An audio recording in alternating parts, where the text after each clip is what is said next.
Do you think that they're arresting people because they don't want you to block the traffic? Wouldn't that be why they're doing it? I think the real question is, why don't the government want to secure a livable future? Why don't they want to listen to the science? The 6,600 peer-reviewed IPCC scientists, that's a UN-sanctioned report that states that new oil and gas is incompatible with a livable future. I think the real question is, why doesn't the people in that building and why don't the people in that building jail the real criminals instead of imprisoning 18-year-olds for trying to protest because they're terrified about their future? And when you say the real criminals, who are you referring to? Rishi Sunak and Shell CEO. You'd like the police to arrest the Prime Minister? We have given a dossier of evidence to Mark Rowland, the head of the Met Police, stating exactly how Rishi Sunak's actions amount to crimes against humanity. I'm sure you would agree that Hitler should have been arrested during his peak. I would, yeah. Exactly. So it's Do not. you think Rishi Sunak is Hitler?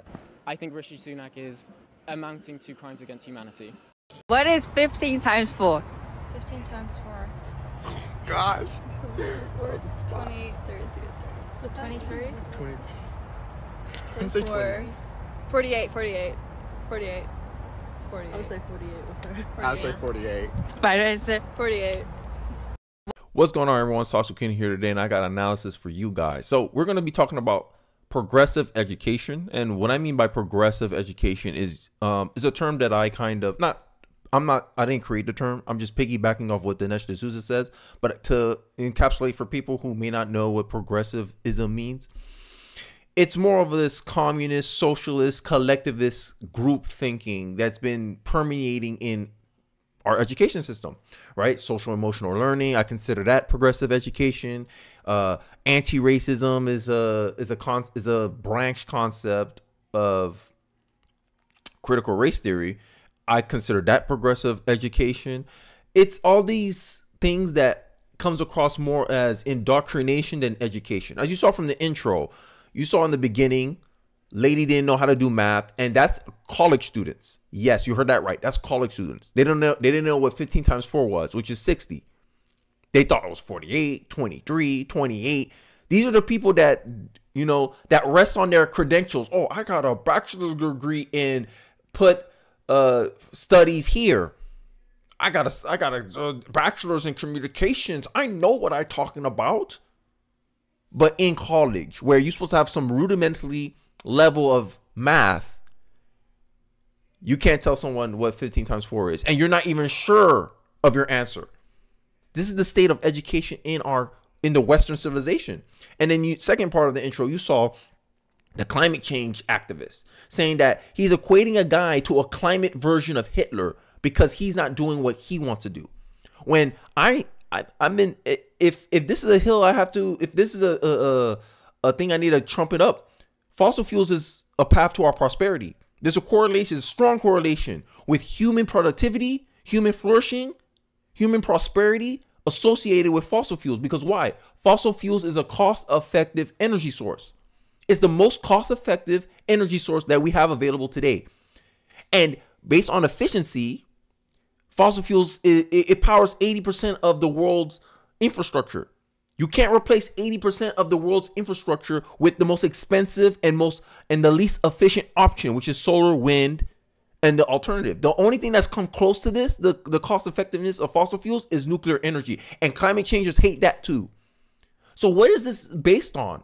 And this is a problem I'm starting to have in our education system, is that it doesn't focus on anything where you learn how to reason, you learn how to critically think for yourself. It merely means, hey, you parrot what we want you to parrot. And it's baffling to me. But before I go into this next clip, I want to touch upon some of the results of progressive education. This is a tweet by Dinesh D'Souza. Progressive education, it might produce mass stupidity, but we can't say it doesn't produce equity. These kids are all equally stupid. And I agree with this. Not a single student can do math at grade level in 53 Illinois schools. Illinois, if you know anything about politics, it's a very Democrat stronghold, right? And I will bet you, if there's studies that shows, hey, like if you look at the education levels between red states and blue states, I think red states will have more practical information, more practical knowledge. They'll do better in practical things. Theoretical things, liberals, progressive lefts, they have that in spades because they live in theoretical. Oh, theoretically, men or women are the same. But practically speaking, we're not. And this is what I'm talking about. We need to live more in empirical evidence. Matt Walsh, which is where the video I got from the 4 college students who could not even answer what 15 times 4 was. It is constantly shown that college students lack the sort of knowledge base that we used to expect third graders to have. There's 2 inevitable conclusions we have no choice but to draw from. Most people are too afraid to face reality. And before I continue with Matt Walsh's 2 points, there's something I want to point out is that this is one of the reasons why a lot of conservatives are starting to designate college as a scam. And a lot of liberals, right? I hear the arguments, right, from big liberal YouTube channels. They defend college vehemently. Maybe it's because it's an institution that's captured by their political side, that is wroth with political ideology that's catered to liberals and the progressive left. To the point where between the ratio between professors, for every 1 conservative, there's 12 liberal professors. It's an echo chamber. But liberals, instead of acknowledging that and saying, hey, we need to balance out the scale. No, it's not our fault that liberals are just smarter than conservatives. They use it as a way to play some optic game. And I hate this. This is why a lot of conservatives are thinking about boycotting colleges or going to colleges that more align with their values. Like Hillsbury College, I believe, if I remember correctly. It's a college that Charlie Kirk talks about it a lot. And this is one of the reasons as a parent, I'm more very, I apply very strong scrutiny to education lately. Because I'm starting to see these trends that, hey, these people are not focusing on arming your kids with the ability to think critically. They're trying to indoctrinate your kids into a specific worldview. Almost like a religion. Like you come into a religion, you learn the gospel, you learn the word, you learn the rituals of your religion. They're treating the same thing with their political ideology with these colleges. Colleges is now the new church. And if you speak out against the church, you'll be considered a blasphemer, and they'll try to exclude you out of society. This is censorship. This is what the left do as censorship. It follows perfectly. If you reframe and you look at the political capture of the college system, you could observe it the same way as if religion was ruling society. You speak out against the religion, hey, there's going to be some negative consequences. And this is how the university system is currently operating, where conservative students cannot feel like they can openly express or be comfortable without scrutiny and heavy pushback being openly conservative in the classroom, because they're scared that they might get failing grades. People would shun them. Tell me I'm lying. Let me know in the comment section. The university system is an unmitigated catastrophic failure and should be thrown down entirely. Second, a huge number of Americans are not intellectually competent enough to vote and should be legally prevented from doing so. And this is something I know a lot of liberals, a lot of people on the center, they don't like this idea of people having to test to learn to vote. But there needs to be some burden of performance associated with voting, because voting is a privilege. And the reason I know that voting is a privilege is when someone commits a crime, they lose that privilege. They lose their right to have a gun, and they lose their right to vote. So if we can acknowledge from a societal level where there's laws that remove your right to vote based on you failing expectations, hey, you're not participating in society in a productive and positive manner, we'll remove this privilege from you. Why not associate it with a test? At least like we have like a voting card or something. Just like we have to test our competency for driving, right? You don't want to let anyone, it's just any person go on the street and drive who just feel like it. Oh, I turned 18 now, I'm going to go drive now. No. And I believe we have to have that same level of respect for voting rights, but I digress. So in this next clip, I want to kind of highlight continually the need for professors to not speak purely on ideological bias, but to actually focus on empirical evidence, testable, provable, falsifiable things. And here's an example that I want to show you guys in this clip. This clip is, when you think of poor people, who do you think? When you think about poor people in the U.S.? Probably, black boys, like, that's what comes to mind first. I kind of think of, like, lower income areas. Lower income areas? Like, quality of housing and who's in those areas? Like, what people? It tends to be predominantly black people, but there's a lot of white people where I'm from. that are in those areas as well. So now the two of you have said what you said, right? You said, yeah, it tends to be just certain areas, right? And it's predominantly black and brown people? Not in Kansas City. Not in Kansas City, but yeah. But in the thinking about the U.S. Yes, in the U.S. It's Okay, where'd you come up with that? Where do you come up with that observation? That there's more like black people that are. Yeah, that you think black people immediately. I mean, I don't know if it's something like purposeful, but like just from being around Philly, I just see a lot of them, you know, roaming the streets and stuff. I'm like, over time, there seems to be a little correlation. Hey, so how is that for you when you look in a mirror and you think, okay, poor people in the U.S., the majority of poor people in the U.S. look like me. Like, how is that? Have you ever thought about that? Yeah, for sure. Like, I'm definitely blessed to be like where I am, you know what I'm saying, attended Penn State. But yeah, it makes me think like I could be out there as well with them if I like go down the wrong path or something happens down the line. Look at these numbers. Numbers of people living in poverty in the U.S., right? So there are more black and brown people than white people, right? But look at the numbers, right?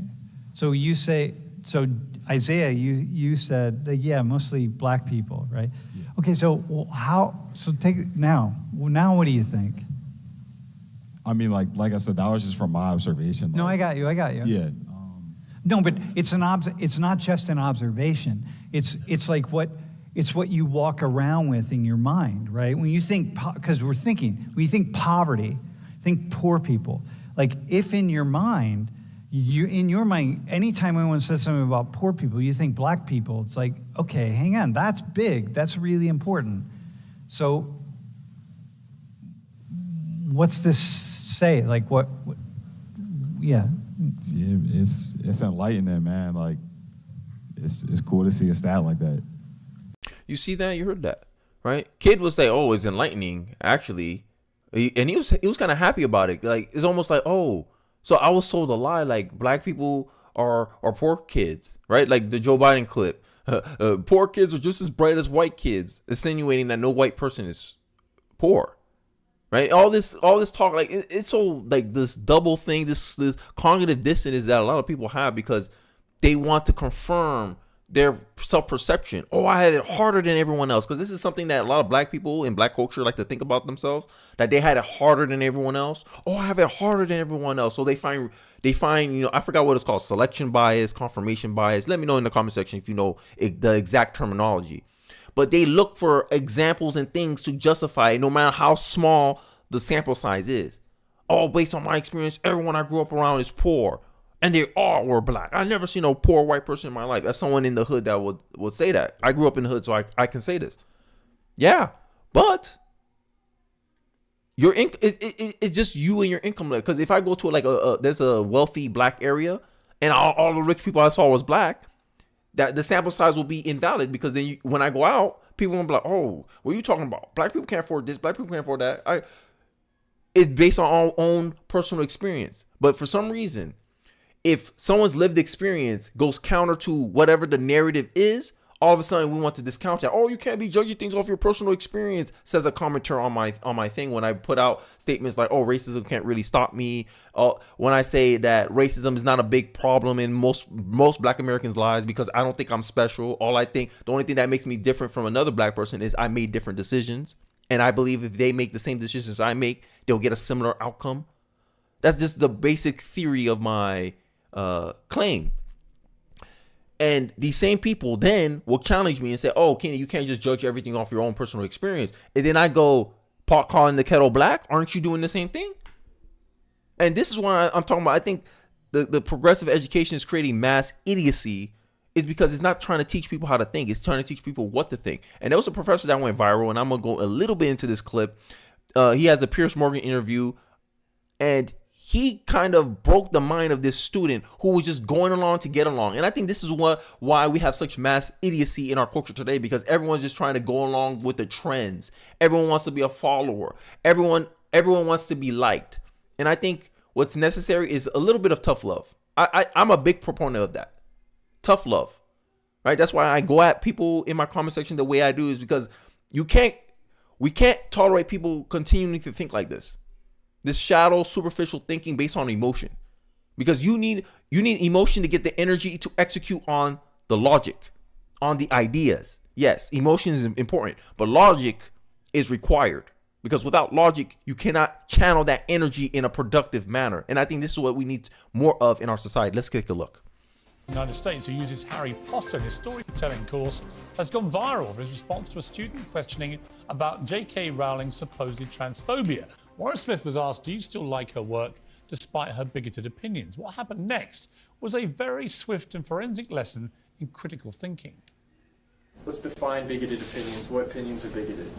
Live your best life. Do you find that transphobic? I'm just going with what a lot of other people have said. At the beginning of this conversation, you said, given the fact that J.K. Rowling is transphobic, how do you feel about Harry Potter? I feel like an idiot now.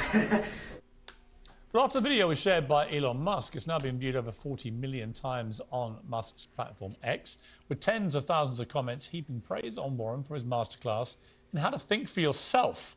And Warren Smith joins me now from Massachusetts. Warren, well, first of all, congratulations on having one of the biggest viral things that I've watched all year. Secondly, are you surprised?